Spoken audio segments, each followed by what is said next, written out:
Selamat malam, selamat datang di channel Kuliah Malam. Saya Abai yang akan menemani kalian di channel ini. Minggu lalu kita sudah membahas tentang ritual memanggil hantu. Oh iya, bagi kalian yang lupa menonton video sebelumnya, silahkan klik tombol di pojok kanan atas dan tonton lebih dahulu videonya, karena materi kali ini sangat berkaitan dengan materi sebelumnya. Minggu ini kita akan membahas tentang ilmu hitam, dan lebih spesifik lagi adalah pesugihan. Namun sebelum lanjut ke materi, jangan lupa untuk like video ini dan subscribe channel Kuliah Malam. Oke, mari kita bahas.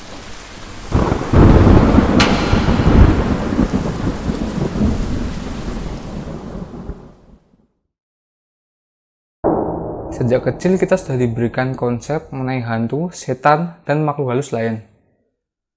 Dalam perkembangannya, hantu tidak hanya sebagai konsep yang kita takuti, tapi juga sebagai sebuah penolong ketika logika sudah tidak bekerja dengan benar. Hal inilah yang menjadi dasar munculnya sebuah ilmu hitam. Ilmu hitam sendiri dapat diartikan sebagai sebuah ilmu yang menggunakan pertolongan dari makhluk supernatural seperti hantu, setan, dan lainnya untuk kepentingan manusia. Ilmu hitam biasanya digunakan untuk melakukan pesugihan, penglaris, pelet, atau untuk ilmu kebal. Pada pertemuan kali ini, kita akan membahas salah satu penerapan ilmu hitam, yaitu pesugihan. Pesugihan adalah hal yang sering dibahas di masyarakat. Topiknya tentu tidak jauh dari tetangga yang kaya raya, tapi tidak terlihat bekerja. Kekayaannya tidak ada habisnya, atau menjadi kaya secara mendadak. Jika kamu masih sering mendengar pembicaraan dengan topik seperti ini, itu artinya pesugihan masih ada di masyarakat. Mari kita bahas dari pengertian pesugihan. Kata pesugihan sendiri berasal dari kata sugih yang dalam bahasa Jawa dapat diartikan sebagai kaya. Kata sugih itu kemudian diberi awalan pe dan akhiran an untuk menjadi kata pesugihan. Sederhananya, pesugihan dapat diartikan sebagai cara untuk menjadi kaya secara instan tanpa harus bekerja keras, karena kekayaan yang didapat berasal atau melibatkan makhluk gaib. Pesugihan sendiri dapat kita bagi menjadi dua berdasarkan tumbalnya. Pertama, pesugihan putih, yaitu ketika ritual yang kita jalankan tidak menggunakan tumbal yang berarti, seperti nyawa manusia.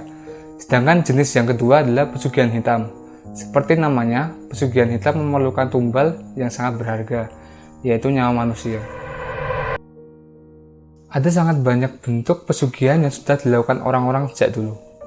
Tetapi pada kesempatan kali ini, saya akan menjelaskan 6 di antaranya.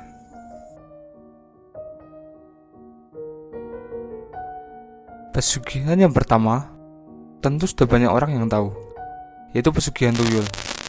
Seperti yang sudah kita bahas di pertemuan kedua, tuyul kerap kali digunakan untuk mencuri uang dari rumah target. Dalam kaitannya dengan pesugihan, sang pemilik tuyul akan melakukan sejumlah ritual untuk dapat melihara tuyul, dan juga memberikannya tugas untuk mencuri uang. Sang pemilik tuyul harus bisa menyediakan kamar kosong yang akan digunakan sebagai kamar dari si tuyul. Kamar itu pun tidak boleh dimasukin sembarang orang, karena jika dimasukin sembarang orang, tuyul yang ada justru akan membawa petaka bagi pemilik rumah. Sebelum menjalankan aksinya, pemilik tuyul harus menggendong tuyul di pundaknya selagi berjalan melintasi rumah target. Kenapa? Karena ini dimasukkan agar si tuyul mengingat rumah target. Pada malam hari, tuyul akan menuju rumah target dan mencuri uang. Karena sifatnya yang masih kanak-kanakan, tuyul hanya mampu mengingat beberapa perintah saja. Seperti jika diperintah mengambil uang berwarna biru, maka si tuyul hanya akan mengambil uang berwarna biru saja, meskipun di situ ada uang dengan pecahan 100 ribuan. Ritual lain yang harus dilakukan adalah memberikannya ASI. Hal ini memang masuk akal karena wujud tuyul sendiri ialah seorang anak-anak.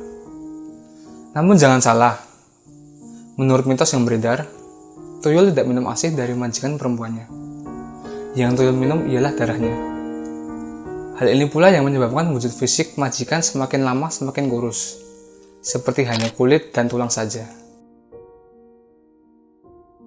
Pesugihan yang kedua adalah babi ngepet.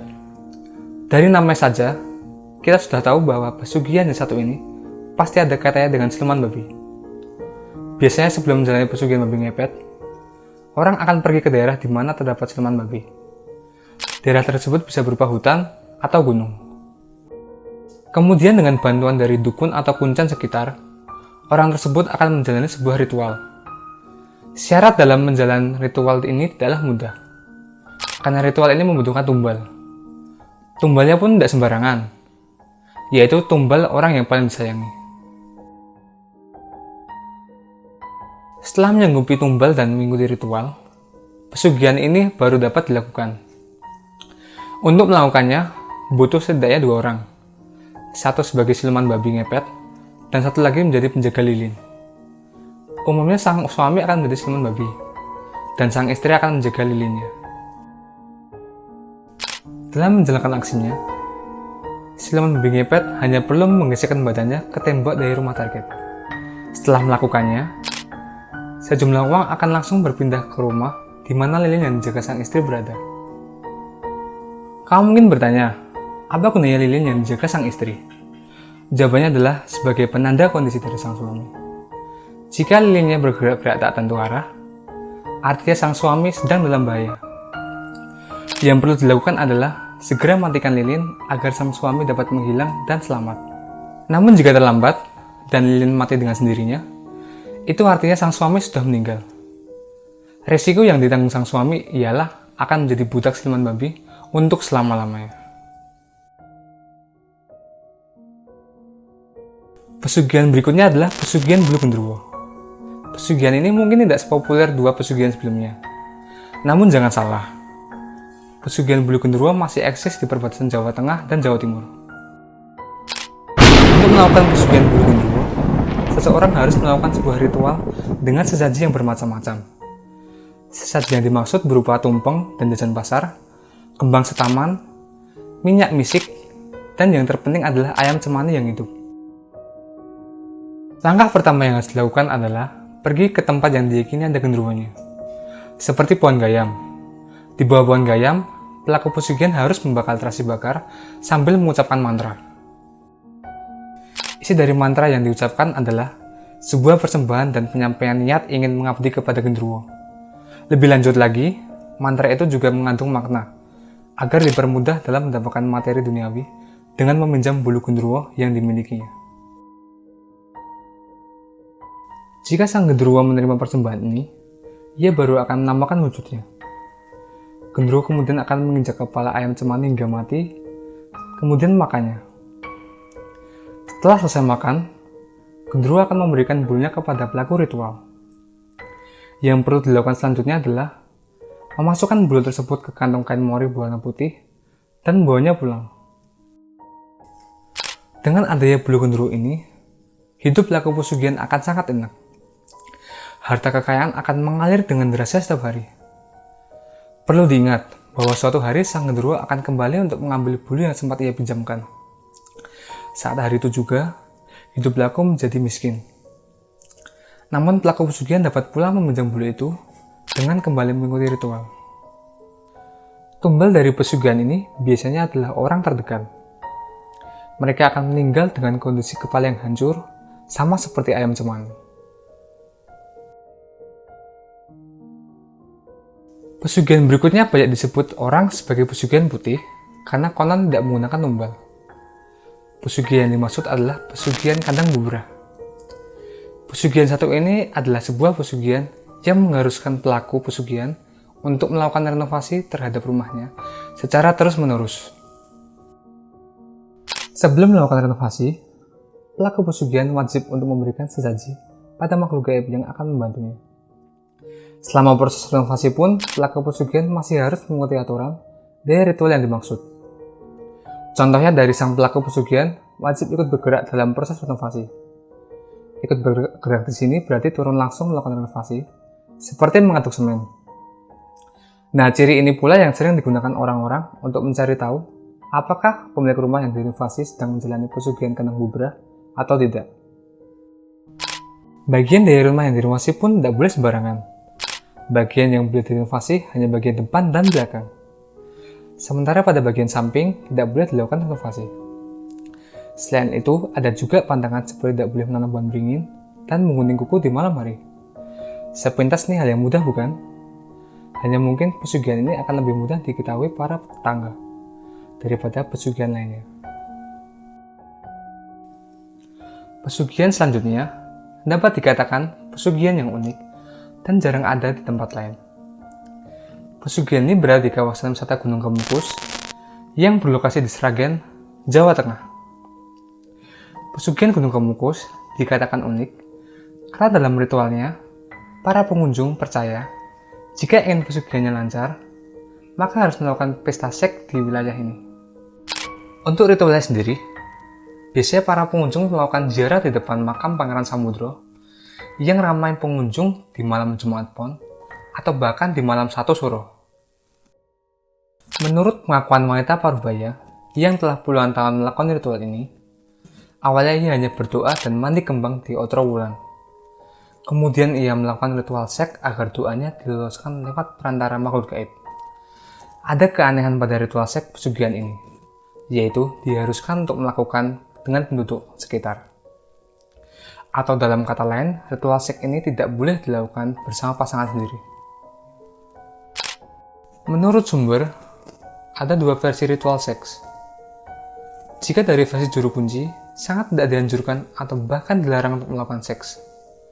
Bahkan sebenarnya, jika ingin berziarah, para peziarah harus berniat lurus dan suci. Sedangkan dari versi orang luar, para peziarah memang diharuskan untuk berhubungan badan agar doanya terkabul. Banyak yang berpendapat, mitos seks ini diciptakan oleh oknum tertentu untuk mendongkrak bisnis prostitusi agar tetap berjalan.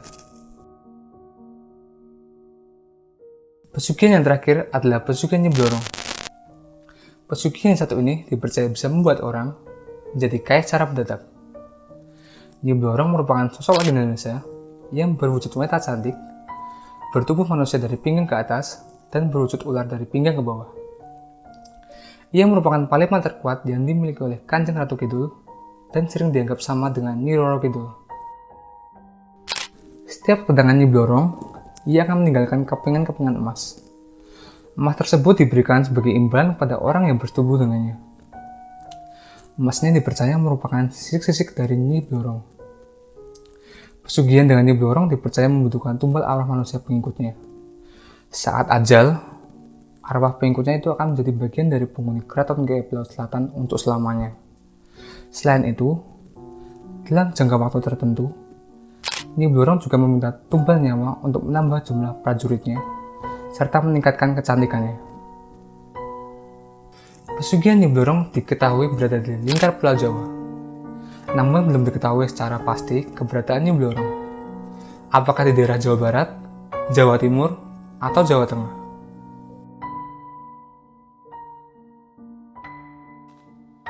Itu tadi adalah pembahasan mengenai kegiatan pesugihan yang masih ada di masyarakat. Tentu saja, ada banyak contoh yang tidak termasuk dalam pembahasan kali ini. Sebagai penutup, materi kali ini tidak dibuat untuk mengajak atau menakut-nakuti, melainkan untuk menjelaskan bahwa pesugihan masih ada di masyarakat sekitar kita. Jangan lupa untuk like, comment, and subscribe channel Kuliah Malam agar tidak ketinggalan materi selanjutnya. Terima kasih dan sampai jumpa.